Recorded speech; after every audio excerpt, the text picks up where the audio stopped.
Hello everyone. सभी बच्चे जानते हैं कि जो राजनीति विज्ञान है वो आपका जो पेपर है फोर्थ सेमेस्टर का वो अब होने जा रहा है। तो उसके लिए आज की इस वीडियो में मैं पूरा का पूरा सिलेबस जो आपके नोट्स हैं हिंदी भाषा में सरल भाषा में आपको बताऊंगा और उनके बारे में मोटा मोटा मैं बताऊंगा क्योंकि इसके अंदर जो है मैंने कवर की हैं 4 से लेकर 8 यूनिट तक।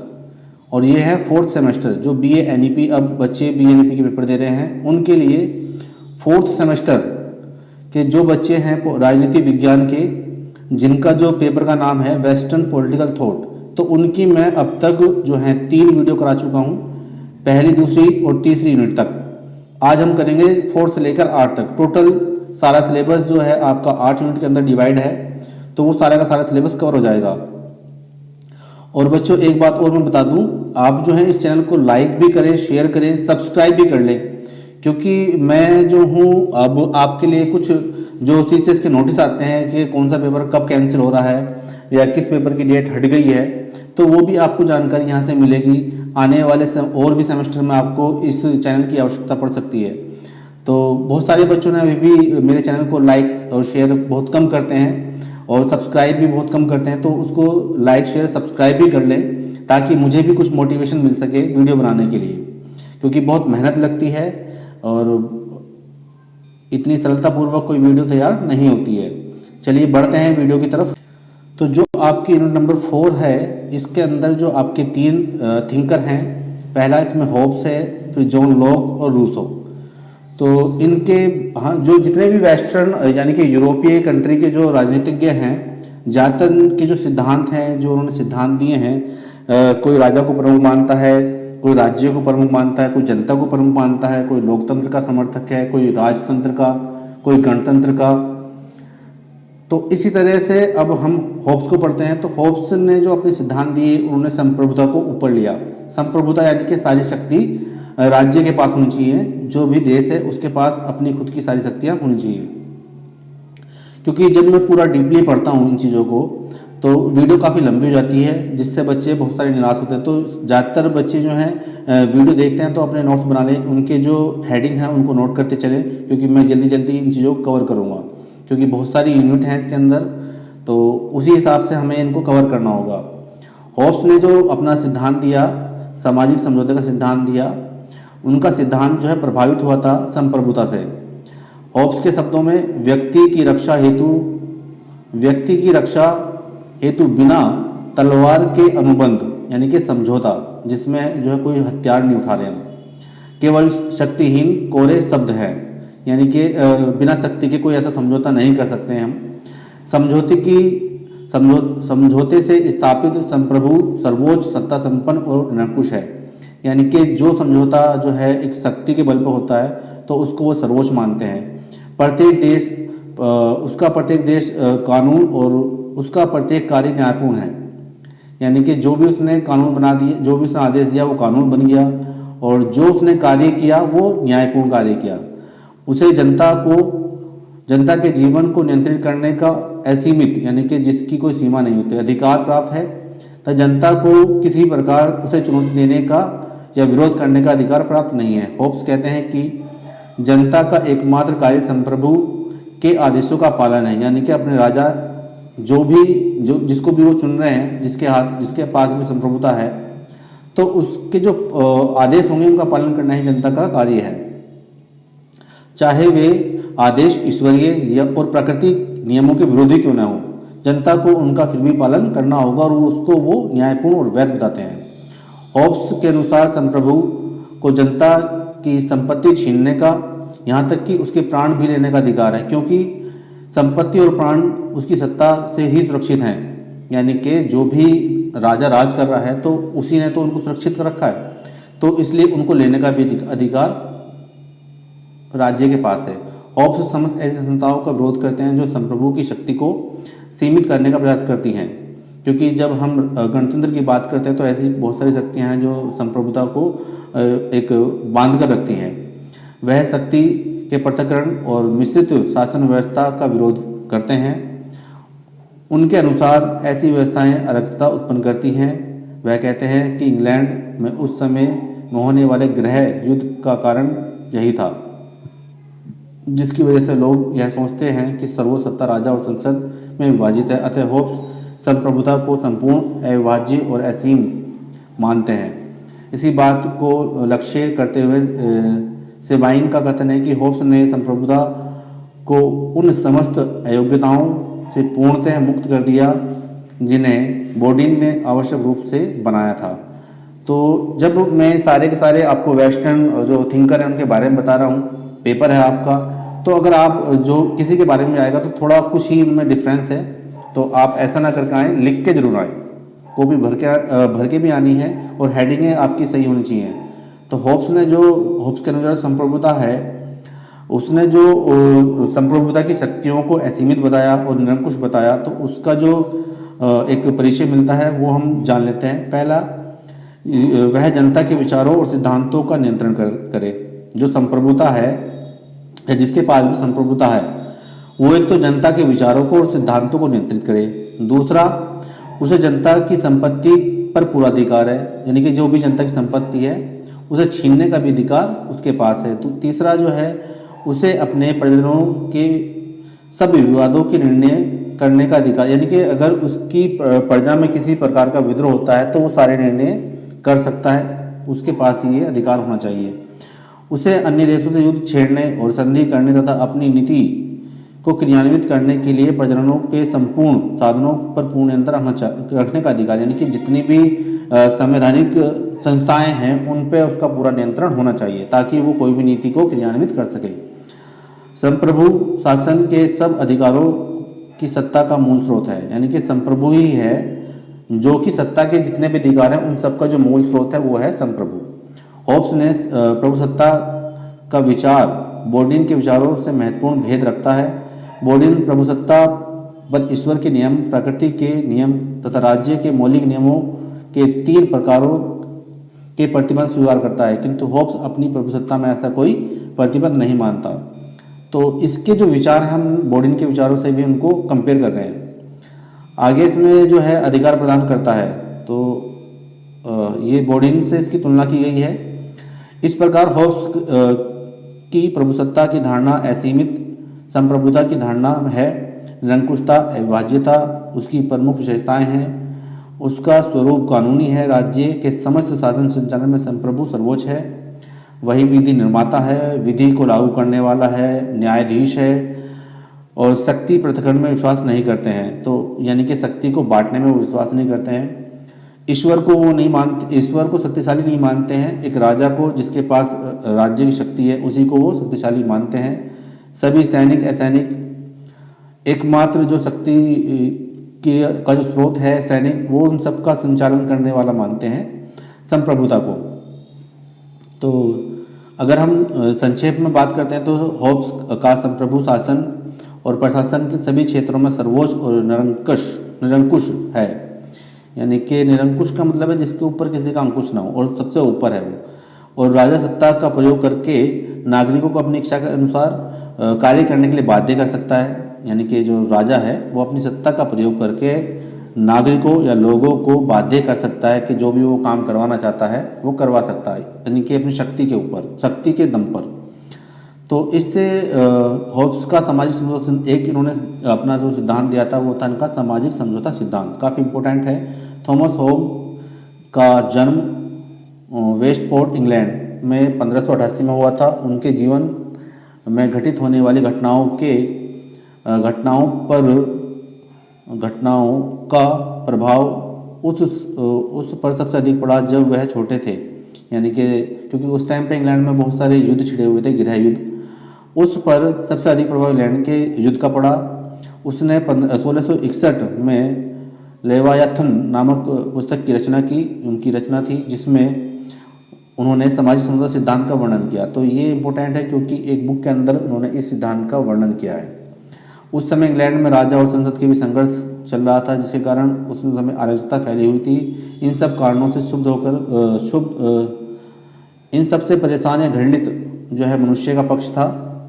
तो उन्होंने जो अपने जो उनका सिद्धांत थे उन्होंने उसके अंदर बताया कि मानव का जो स्वभाव कैसा होना चाहिए। तो होप्स सबसे अधिक अपने जीवन में उनके जीवन में घटनाएं घटित हुई हैं उनसे बहुत ज़्यादा वो प्रेरित हुए। उस समय इंग्लैंड में गृहयुद्ध था और जिसमें होप्स के मसीह पर एक प्रभाव पड़ा। अतः होप्स ने मानव स्वभाव के अंतर्गत मनुष्य को स्वार्थी, अहंकारी व क्रोधी, हिंसक बताया। तो मनुष्य को कैसा बताया उन्होंने? एक तो स्वार्थी बताया, एक अहंकारी, एक क्रोधी और हिंसक। तो इतना कुछ लिख के उसके बारे में आप कुछ और भी लिख सकते हैं। हम आगे बढ़ते हैं क्योंकि इतनी लंबी वीडियो बन जाती है तो मैं सारा तो पढ़ नहीं सकता हूँ। आप कुछ भी अपने पास से लिख सकते हैं। दूसरा है प्राकृतिक अवस्था। होप्स के अनुसार प्राकृतिक अवस्था में केवल व्यक्ति को दो ही अधिकार प्राप्त हैं। पहला अपने जीवन की रक्षा करना, दूसरा अपने जीवन की रक्षा के लिए कुछ भी करने का अधिकार। तो इस अवस्था को उन्होंने प्राकृतिक अवस्था बताया।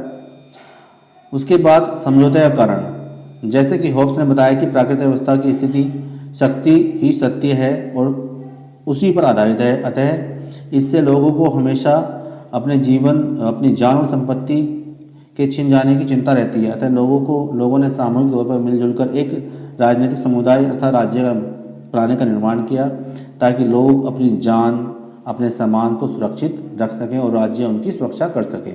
समझौता हुआ कि प्राकृतिक अवस्था में जीवन अत्यंत कठोर है। लोग जो है इस अवस्था को त्यागना चाहते हैं और लोग एक ऐसी व्यवस्था को जन्म देना चाहते हैं जिसका उद्देश्य उनकी जान की, उनके जीवन की, उनकी जो है संपत्ति की, उनके जो है बच्चों की रक्षा करना हो। तो इस तरह से एक समझौता हुआ एक सत्ताधारी पक्ष में और एक जनता के बीच में। तो उसी को उन्होंने समझौता कहा। उसके बाद नवीन राज्य का उदय। होप्स पुरानी अवस्था को त्यागने के बाद एक नवीन राज्य की कल्पना करते हैं जिसमें शासन अब राज्य द्वारा होगा और इस अवस्था में लोगों के जीवन की गारंटी, यानी कि लोगों को उनके जीवन की गारंटी होगी। इस अवस्था में प्राकृतिक अवस्था के समान अराजकता व जंगलराज नहीं होगा बल्कि सभी कुछ निश्चित नियमों में बंधे होंगे। होप्स ने इन लोगों का अधिकार लेवायथन नामक एक दैत्य अथवा महामानव को दिया जो सर्वशक्तिमान है। देखने से पता चलता है कि यह संप्रभु राज्य या अथवा सभा है जिससे कोई चुनौती नहीं दे सकता। होप्स के अनुसार इस राज्य का प्रथम उद्देश्य लोगों के जीवन एवं संपत्ति की रक्षा करना है। इस राज्य के शासक अथवा लेवायथन नामक शासक को सभी प्रकार के अधिकार प्राप्त हैं, यहाँ तक कि व्यक्ति को इसका विरोध करने का भी अधिकार नहीं है, क्योंकि यदि कोई व्यक्ति इसका विरोध करता है तो उसका तात्पर्य होगा कि व्यक्ति खुद के द्वारा बनाए गए समझौते का विरोध करता है। यदि यह समझौता अथवा लेवायथन नष्ट होता है तो मनुष्य पुनः प्राकृतिक अवस्था में पहुंच जाएगा। इसलिए होप्स किसी व्यक्ति को भी लेवायथन का विरोधी करने का अधिकार नहीं देते। इस शासक के सर्वत्र संपन्न एवं निरंकुशता का से पता चलता है कि होप्स द्वारा निर्मित यह राज्य एक राजतंत्रात्मक राज्य है। राजतंत्र का मतलब जहाँ पर राजा का तंत्र हो। तो होप्स के जो समझौता है उसकी कुछ विशेषताएं हैं और विशेषताओं को आप पढ़ सकते हैं। जैसा कि इसमें लिखा हुआ है कि इसकी पहली विशेषता यह है कि समझौता जो है सामाजिक है, शासकीय है और शासकीय समझौता में शासक और शासितों में समझौता होता है। दूसरा है शासक समझौते में किसी भी पक्ष के रूप में सम्मिलित नहीं है, अतः वह सब कुछ कर सकता है। उसके बाद जिन उद्देश्यों से समझौतों की रचना हुई है वे समझौते के अंग बना दिए गए या मान लिए गए, जिसका अर्थ है कि उनकी पूर्ति होती रहेगी जब तक समझौता जारी रहेगा। यह मनुष्य के भय पर आधारित है। हिंसा से उत्पन्न मृत्यु का भय मनुष्य को यह समझौता करने के लिए बाध्य करता है। शासक सर्वोच्च विधायक है, उसी के पास सारे अधिकार हैं, नियम बनाने के भी अधिकार हैं। प्राकृतिक अवस्था में एकाकी रहने वाले व्यक्तियों ने इस समझौते के माध्यम से समाज का निर्माण किया, तो ये समझौता बना। प्रजा द्वारा किसी भी कारण से किए जाने वाले अज्ञान भंग अन्यायपूर्ण, क्योंकि वह अपनी व्यक्तिगत इच्छा को प्रभु की इच्छा में विलीन कर देने वाला समझौता है। इसके बाद समझौते द्वारा विभिन्न संग्रहित इच्छाओं का एक स्थान पर प्रतिनिधात्मक इच्छा ग्रहण करने का इस प्रकार शासक के हाथ में एक सामूहिक सत्ता आती है। वह एक कृत्रिम व्यक्ति है क्योंकि वह समझौता करने वाले प्रत्येक व्यक्ति की प्राकृतिक अधिकारों को प्राप्त कर लेता है। होप्स के समझौते की आलोचना भी कर सकते हैं। पहला है कि मानव स्वभाव का दोषपूर्ण चित्रण, क्योंकि इसके अंदर जो है मानव के जो स्वभाव का है उन्होंने एक दोषपूर्ण चित्रण किया, उसको जो है एक स्वार्थी, कपटी और क्रूर बताया।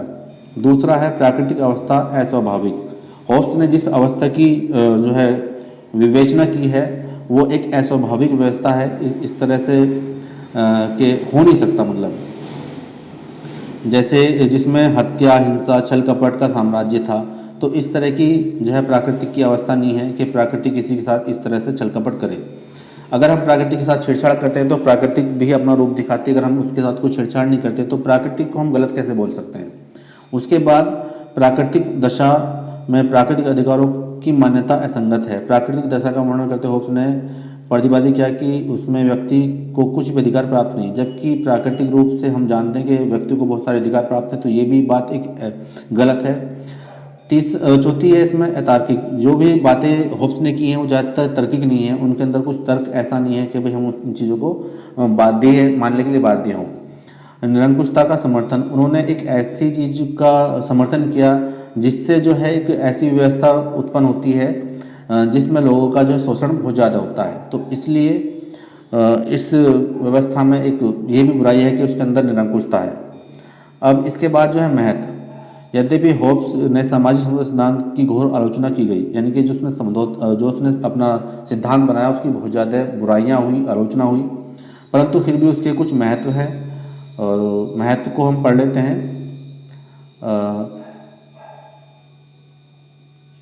उनके द्वारा दैवीय संस्था उत्पन्न दैवीय संस्था है और न कि प्राकृतिक विकास का परिणाम, वरन यह एक मानव निर्मित एक ऐसी प्रथम संस्था है जिसे व्यक्ति द्वारा अपनी कुछ निश्चित आवश्यकताओं की पूर्ति के लिए निर्मित किया गया। अतः इस उद्देश्य को प्राप्त करने के लिए राज्य एक साधन मात्र है, स्वयं में साध्य है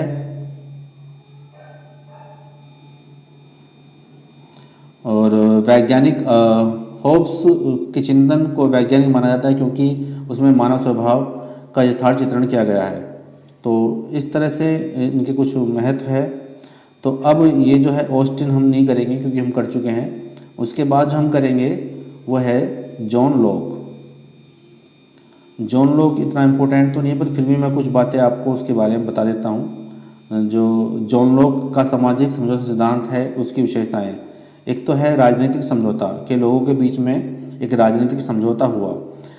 इतिहास में जॉन लॉक का नाम सम्मान के साथ लिया जाता है। शास्त्रीय ज्ञान की दृष्टि से होब्स श्रेष्ठ था, परंतु राजनीतिक दृष्टि से लॉक का अधिक महत्व है। लोकतांत्रिक दर्शन की पृष्ठभूमि के निर्माण में उसका गौरवपूर्ण स्थान है। उसने ही यह विचार व्यक्ति की सत्ता, राज सत्ता सहमति के आधार पर ही आधारित रह सकती है। वह मानवीय स्वतंत्रता का कट्टर समर्थक था, इसलिए उसे उदारवाद की आत्मा कहा जाता है। तो जो उन्होंने समझौता बनाया उस समझौते को हम पढ़ लेते हैं। सामाजिक समझौता जो उनके विचार थे उसमें है कि मानव स्वभाव की धारणा, जो उन्होंने मानव स्वभाव की धारणा की है कि जो मानव का स्वभाव है वो स्वार्थी, असामाजिक, झगड़ालू जो है, मतलब इस तरह का नहीं है इंसान। उन्होंने कहा कि भाई इंसान जो है वो कैसा है, उसके अंदर प्रेम है, दया है, पोषक और शांति प्रिय है, नैतिक है, परोपकारी है।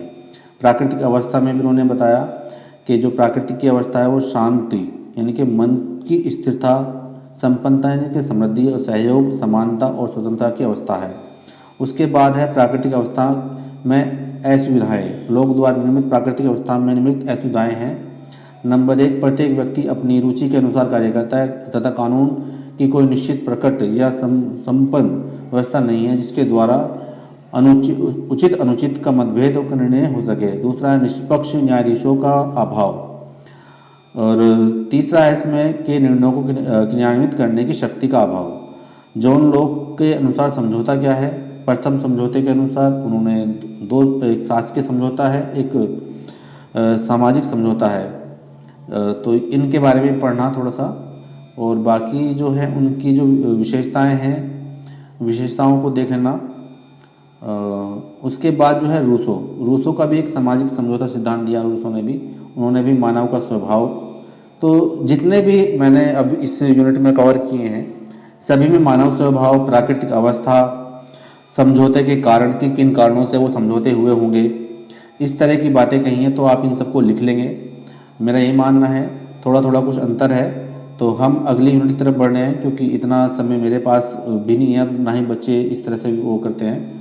तो इन सबको आप देख लेना, मैं अगली यूनिट की तरफ जा रहा हूँ। इसके बाद जो यूनिट नंबर आपकी 5 है, उसमें आपके आते हैं कांट के राजनीतिक विचार।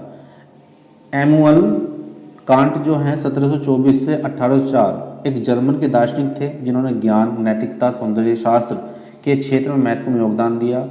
उनके विचारों में मुख्य बिंदु शामिल हैं, जिसमें ज्ञान की सीमा, कर्तव्य और नैतिक स्वतंत्रता और सौंदर्य और कला को ज़्यादा बल देते हैं। ज्ञान की कुछ अपनी सीमाएं हैं। कांट का मानना था कि ज्ञान की कुछ सीमाएं हैं और हम वास्तव में जैसे तैसे वह है नहीं जान सकते। हम केवल अपनी संवेदनशीलता और समझ के माध्यम से जान सकते हैं।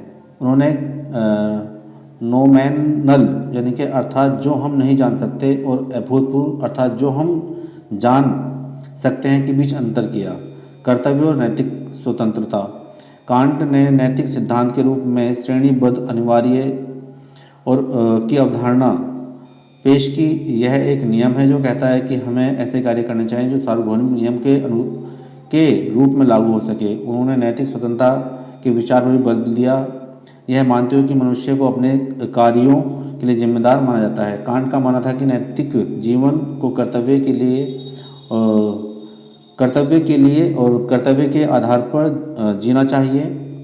सौंदर्य और कला का महत्व। कांट ने जो है सौंदर्य और कला को महत्व दिया और यह मानते हुए कि ज्ञान और नैतिकता के अलावा हमारे जीवन के लिए महत्वपूर्ण है कला और सौंदर्य। उन्होंने सौंदर्य बोध के बारे में अपने विचार प्रकाशित किए, जिनमें उन्होंने कला की सौंदर्य हमारे मन में एक सौदेशीपूर्ण और सार्वभौमिक अनुभव उत्पन्न किया। निष्कर्ष में हम कह सकते हैं कि कांट के विचार आधुनिक दर्शन पर व्यापक प्रभाव रखते हैं और उनके काम को भी आज भी अध्ययन किया जाता है, जो उन्होंने किया और चर्चा की जाती है। उनके विचार हमें ज्ञान की सीमा, नैतिकता के सिद्धांत और सौंदर्य और कला के महत्व के बारे में सोचने के लिए प्रेरित करते हैं। एडम बुर्क। इसके बाद हैं एडम बुर्क के विचार। एडम बुर्क एक आयरिश यानी कि आयरलैंड के निवासी थे, राजनेता, दार्शनिक, लेखक, जिनका जो राजनीतिक चिंतन है मुख्य रूप से परंपरा से और सामाजिक पदानुक्रम यानी कि समाज में लोगों का क्रम और सरकार के धीरे धीरे प्रगतिशील सुधारों पर आधारित था। 3 चीज़ें हैं, परंपरा, सामाजिक पदानुक्रम और सरकार का धीरे धीरे सुधार। तो बर्क फ्रांसीसी क्रांति के मुखर आलोचक थे, यानी कि फ्रांसीसी क्रांति की उन्होंने आलोचना की और अमेरिकी उपनिवेशों को ब्रिटिश साम्राज्य में शामिल करने के लिए एक समर्थन किया। उनके प्रमुख विचार हैं परंपरा और इतिहास पर जोर।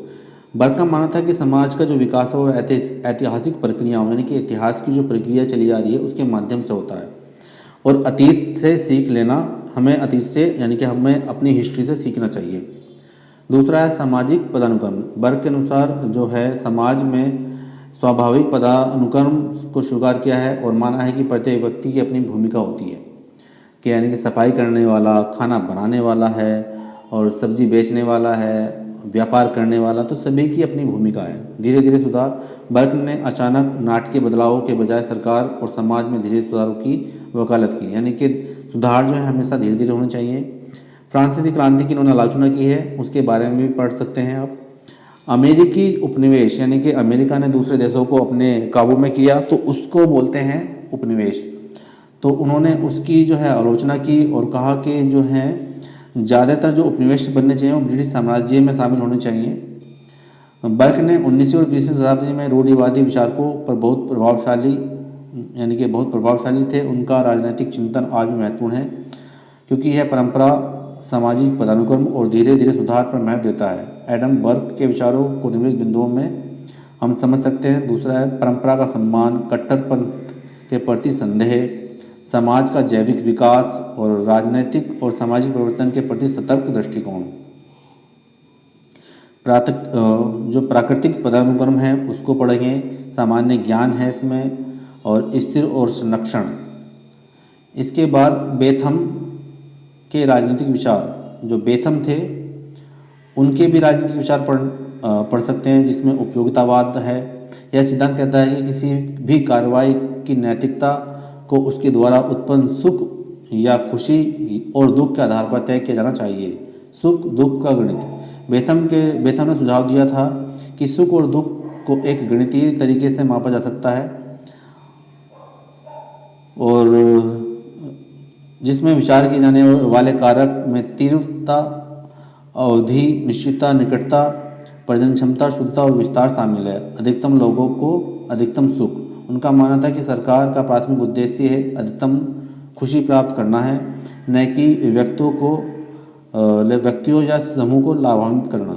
कानून और सामाजिक सुधार। बेथम ने कानूनी सुधारों के लिए तर्क दिया ताकि उनका उद्देश्य सुख को बढ़ावा देना और दुख को कम करना हो। उदाहरण के लिए जेल सुधारों में उन्होंने अब पेन ऑप्टिकल जेल और डिज़ाइन विकसित किया था। राजनीतिक सुधार में उन्होंने संदेश सुधार जैसे कि गुप्त मतदान, व्यापक मताधिकार का समर्थन किया। दंडात्मक न्याय जो है, उन्होंने दंड के सिद्धांतों का उपयोगितावादी आधार पर विश्लेषण किया और दंड का उद्देश्य सुधार न कि प्रतिशोध होना चाहिए, इस पर जोर दिया। बेथम के विचारों का महत्व। बेथम के विचार आधुनिक राजनीति विचार में महत्वपूर्ण रहे। उन्होंने कानून, नैतिकता और सामाजिक सुधार पर महत्वपूर्ण प्रभाव डाला। उपयोगितावाद अभी भी एक प्रमुख नैतिक सिद्धांत है जो कि कई नीतियों और निर्णयों को प्रभावित करता है। संक्षेप में जेरेमी बेथम एक राजनीतिक विचारों में उपयोगितावाद एक केंद्रीय भूमिका निभाता है जो अधिकतम लोगों के लिए अधिकतम सुख की प्राप्ति पर जोर देता है। उनका मानना था कि सरकारों को सुख को बढ़ाना चाहिए और दुख को कम करना चाहिए। कानून और सामाजिक सुधारों को लागू करना चाहिए। उसके बाद जो आपकी नंबर 6 है, इसमें आपके हैं जो विचारक हैं वो हैं टी.एच. ग्रीन के राजनीतिक विचार। टी.एच. ग्रीन का जन्म 7 अप्रैल 1836 को यॉर्कशायर इंग्लैंड में एक पादरी परिवार में हुआ था, और जो उनका मुख्य योगदान है वो उदारवाद में आशीर्वाद का प्रवेश कराना है। उन्होंने उदारवाद का आदर्शवादी संशोधन किया। इसी संबंध में सेबाइन का कथन है कि उदारवाद का आदर्शवाद में सबसे प्रभावी और सफल संशोधन टी.एच. ग्रीन ने किया। टी.एच. ग्रीन ने ब्रिटिश उदारवाद में अपना विशाल योगदान दिया। उन्होंने लोक के प्राकृतिक अधिकारों के सिद्धांतों और जेरेमी बेथम के उपयोगितावाद का खंडन किया। इस तरह से ग्रीन पर उदारवाद प्रभाव। तो टी.एच. ग्रीन ऑक्सफोर्ड स्कूल से संबंधित है, जिसके 3 प्रमुख विचारकों में ग्रीन सबसे महत्वपूर्ण है। 2 अन्य बेडल और बोसांके नामक आदर्शवादी विचारक हैं। ग्रीन कांट के विचारों से प्रभावित थे। कांट का प्रसिद्ध कथन था कि व्यक्ति स्वयं में साध्य है, इसलिए ग्रीन ने व्यक्ति के स्वभाव को नैतिक माना है। टी.एच. ग्रीन के मानव संबंधी विचार। ग्रीन ने व्यक्ति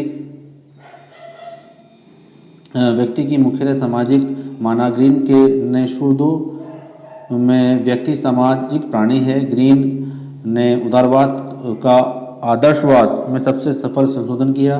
ग्रीन को कल्याणकारी राज्य के सिद्धांत का सर्व प्रमुख प्रतिपादक माना जाता है। ग्रीन ने स्वतंत्रता संबंधी विचार, तो उन्होंने कुछ स्वतंत्रता संबंधी विचार भी दिए। टी.एच. ग्रीन के राजनीतिक विचारों में ग्रीन सकारात्मक स्वतंत्रता का समर्थक है। ग्रीन ने शूद्रों में स्वतंत्रता का अभिप्राय करने योग्य और भोगने योग्य कार्य और साझे रूप से कार्य किए जा सकने वाले कार्यों से करते हैं, तो इनके बारे में भी आप पढ़ना। ग्रीन के अधिकार संबंधी विचार थे। ग्रीन के राज्य संबंधी विचार हैं इनके बारे में। ग्रीन के युद्ध संबंधी विचार। उसके बाद आते हैं जॉर्ज विलियम फ्रेडरिक हेगल। तो हेगल के राजनीतिक विचार। जो हेगल के राजनीतिक विचार हैं, राज्य को स्वतंत्रता का सर्वोच्च अभिव्यक्ति माना है। हेगल का मानना था कि राज्य व्यक्ति की स्वतंत्रता को सुरक्षित करता है और व्यक्ति को सार्वभौमिक इच्छा को व्यक्त करता है। उनके जो मुख्य बिंदु हैं, स्वतंत्रता का मुख्य स्रोत, यानी कि स्वतंत्रता का स्रोत। स्वतंत्रता व्यक्ति की मनमानी इच्छा में नहीं बल्कि राज्य के कानूनों और नियमों के पालन में निहित है। दूसरा है राज्य का महत्व। उनके अनुसार जो है राज्य एक महत्वपूर्ण संस्था है के रूप में देखा जो सामाजिक व्यवस्था को बनाए रखती है और लोगों की भलाई सुनिश्चित करती है। संवैधानिक राजशाही। हेगल ने संवैधानिक राजशाही को सर्वश्रेष्ठ शासन प्रणाली के रूप में माना, जिसमें राजा शक्ति के साथ कानून और संविधान से बंधा है, समानता और न्याय। हेगल ने समाज में समानता और न्याय की अवधारणा को महत्व दिया। उनका मानना था कि सभी लोग समान अधिकार होने चाहिए और सभी को राज्य के द्वारा उनको न्याय सुनिश्चित होना चाहिए। इतिहास की भूमिका, हेगल ने इतिहास को भी इम्पोर्टेंट महत्वपूर्ण यानी कि उन्होंने इतिहास को भी महत्वपूर्ण माना है, क्योंकि हम अपने इतिहास से बहुत कुछ सीखते हैं। तो जो हमारी बौद्धिक क्षमताओं के जो विकास हुए हैं। इसके बाद जो कार्ल मार्क्स के राजनीतिक विचार हैं, कार्ल मार्क्स का राजनीतिक विचार मुख्य रूप से वर्ग संघर्ष, ऐतिहासिक भौतिकवाद और पूंजीवाद की आलोचना पर केंद्रित है। यानी कि उन्होंने संघर्ष वर्ग है, यानी कि जो नीचे का वर्ग है, जो गरीब लोग हैं, उनके संघर्ष के बारे में, ऐतिहासिक भौतिकवाद और पूंजीवाद की आलोचना की। पूंजीवाद मतलब जो लोग अमीर हैं, जिनके पास धन है, तो उनको हम पूंजीवादी बोलते हैं, तो उनकी आलोचना की है। उनका मानना था कि इतिहास में वर्ग संघर्ष एक प्रमुख शक्ति है जो समाज को बदलता है और पूंजीवाद अंततः अपने आंतरिक विरोधाभासों के कारण गिर जाएगा। उनके जो प्रमुख विचार थे वो है वर्ग संघर्ष। कार्ल मार्क्स का मानना था कि समाज हमेशा वर्गों में विभाजित रहता है जो एक दूसरे के खिलाफ संघर्ष करते रहते हैं। पूंजीवाद समाज जो हमेशा नीचे के वर्ग को हमेशा दबाता रहता है। तो एक तो इसमें मालिक वर्ग हो गया, दूसरा इसमें मजदूर वर्ग हो गया, जिनके बीच में हमेशा संघर्ष चलता रहता है। ऐतिहासिक भौतिकवाद, मार्क्स ने इतिहास को आर्थिक कारकों के आधार पर देखा, जिसमें उत्पादन के साधनों का स्वामित्व और संबंध महत्वपूर्ण होता है। उनका मानना था कि सामाजिक परिवर्तन आर्थिक विकास के कारण होता है और यह कि इतिहास विभिन्न उत्पादन के तरीकों जैसे कि सामंत और पूंजी का एक क्रम है। पूंजीवाद की आलोचना, मार्क्स ने पूंजीवाद को शोषणकारी और असमान व्यवस्था के रूप में देखा। उन्होंने तर्क दिया कि पूंजीवादी वर्ग सर्वहारा वर्ग का शोषण करता है, यानी कि जो नीचे का वर्ग है उसका शोषण करता है। जिनके पास पैसा है, यानी कि जो मालिक वर्ग है, वो हमेशा श्रमिक वर्ग यानी कि मजदूर वर्ग का शोषण करता है। क्रांति, उनका मानना था कि जो पूंजीवाद को खत्म करने के लिए एक वर्गहीन समाज की स्थापना करना का साधन माना। उनका मानना था कि क्रांति जरूरी है, क्योंकि पूंजीवादी व्यवस्था में सुधार नहीं हो सकता। वो जो सुधार है वो क्रांति के द्वारा ही हो सकता है। साम्यवाद, मार्क्स का मानना था कि पूंजीवाद के बाद एक साम्यवादी समाज आएगा जहां उत्पादन के साधनों का स्वामित्व सार्वजनिक होगा और सभी लोग समान रूप से लाभान्वित होंगे। राज्य, मार्क्स ने राज्य को पूंजीपति वर्ग के शोषण का एक साधन माना और सर्वहारा वर्ग के लिए इसे खत्म करने का आह्वान किया। निष्कर्ष में हम कह सकते हैं कि जो उनके राजनीतिक विचार हैं वो क्रांतिकारी और परिवर्तनकारी हैं। यह पूंजीवाद की आलोचना करते हैं और वर्ग संघर्ष के माध्यम से एक बेहतर समाज की स्थापना का आह्वान करते हैं।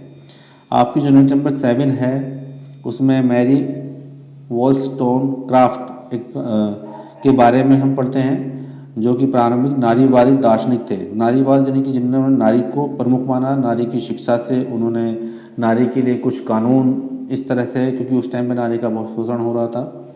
अपनी पुस्तक the vindication of the rights of women में महिला अधिकारों और शिक्षा के महत्व पर जोर दिया। तो इस बारे में आप लिख सकते हैं कि उनके जो मुख्य विचार थे वो थे शिक्षा, समानता, आर्थिक स्वतंत्रता, यानी कि महिलाओं को शिक्षा मिलनी चाहिए, महिला और पुरुष के बराबर होनी चाहिए, उनमें समानता होनी चाहिए, और आर्थिक स्वतंत्रता यानी कि महिलाओं को आर्थिक स्वतंत्रता भी मिलनी चाहिए ताकि वो भी अपना पैसा रख सकें।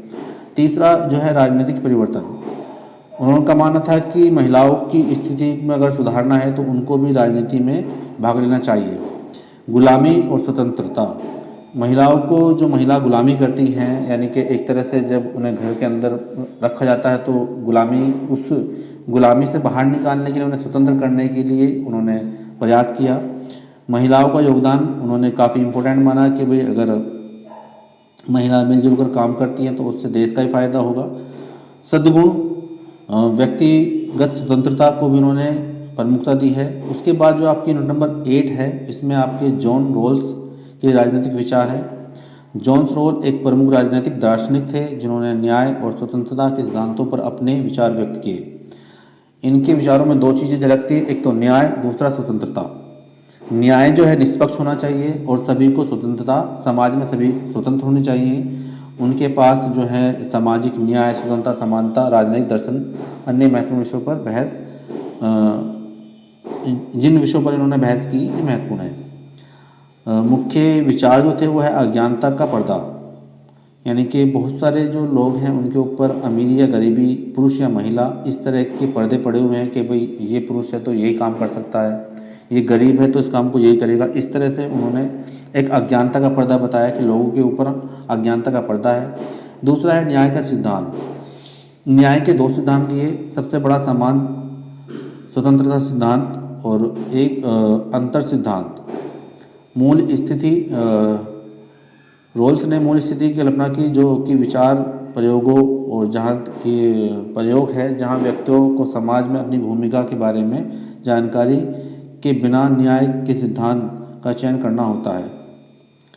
उदारवाद जो है, उदारवाद एक अभिव्यक्ति है कि लोगों को स्वतंत्रता, समानता और व्यक्तिगत अधिकारों पर जोर, कि राज्य जो है इतना उदार हो कि लोगों को स्वतंत्रता भी दे, समानता भी दे और उनके जो व्यक्तिगत अधिकार हैं उनको भी दे। सामाजिक न्याय सभी को मिलना चाहिए, समाज में किसी के साथ बुरा व्यवहार नहीं होना चाहिए। इसके बाद जो है हन्ना आरेंट के राजनीतिक विचार आते हैं। इतने इम्पोर्टेंट तो नहीं है, इनको भी एक बार देख लेना। आरेंट के अनुसार जो है, आरेंट के अनुसार राजनीति का अस्तित्व स्वतंत्र है। उनके काफ़ी बड़ी होती जा रही वीडियो, चलिए ये आप कर लेना और इसमें और इतना इम्पोर्टेंट कोई है नहीं। और फिर से मैं एक बार कहूँगा कि चैनल को सब्सक्राइब जरूर करें, क्योंकि आने वाले समय में जो भी नोटिस होंगे मैं सारे नोटिस CCS यूनिवर्सिटी के सब इस पर अपलोड करूँगा ताकि आपको जो है समय से जानकारी मिल सके और मेरा नोटिफिकेशन आपको जाएगा ताकि आपको पता चल सके अगर किसी पेपर की डेट में कुछ करेक्शन होता है, क्योंकि जब पेपर चलते हैं तो उनमें बहुत सारे बच्चों को पता नहीं चलता कि उनके पेपर की डेट चेंज हो गई है। पिछले सेमेस्टर में भी काफ़ी बच्चों ने अपने इसी वजह से पेपर छोड़ दिए थे, उनको पता ही नहीं चला कि उनके पेपर भी था उस दिन। तो इसलिए चैनल को लाइक करना, शेयर करना और बेल आइकन को भी क्लिक कर लेना ताकि आपको मेरी जो नोटिस मिल सके कि भाई कुछ नोटिस तो नहीं आया है। आज की वीडियो में यहीं तक, धन्यवाद। पॉलिटिकल साइंस का पूरा सिलेबस हो चुका है। इसमें से आप इतना कर सकते हैं कि आपको पास होने से अच्छे नंबर मिल सकते हैं।